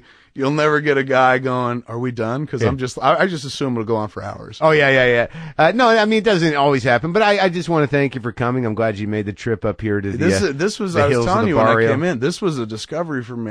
You always think you live in a place until somebody invites you like 3 miles from your house, and you're like, "Where the fuck is this?" I know it always happens when people come here. It's like I've never been here. It was. I was telling you when I came in, I was like, "This is the Los Angeles of that movie Cyrus." Like Yeah, I yeah, watched that movie Cyrus, and I'm like, "It looks like L.A., but this doesn't look like any L.A." This is I old. know. This is old Yeah. L.A. These like there are hills. hills and houses in hills. Yeah, I and mean, stuff. I find that if you're in Southern California, if you're in a hill, it's like living in the hills. Like right over there is Pasadena, Eagle Rock's up there, Glendale's over there, Eagle Echo Rock, Park. I'm familiar with. We shot some of Clerks too. There's a policeman's museum. That's right down here. That's on that York. over- That's in Highland Park. That's like it's down by York and Figueroa. and across the street down the road a little bit is like a soda joint. Galco's Pop Shop. on Yes, York. yeah, I know that area. Go get some old timey candy and some esoteric soda pop. Yes, they had shit from that grape knee high. Yeah, you can go get some right now. Thanks for coming, Kevin. Thanks for having me, man.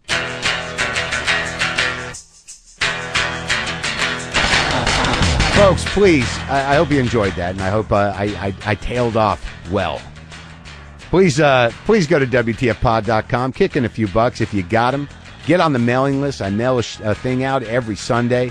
Go to WTFpodshop.com, pick up some premium episodes, buy some T-shirts. Got new American Apparel T-shirts available under the merch button at WTFpod.com. What else can I tell you?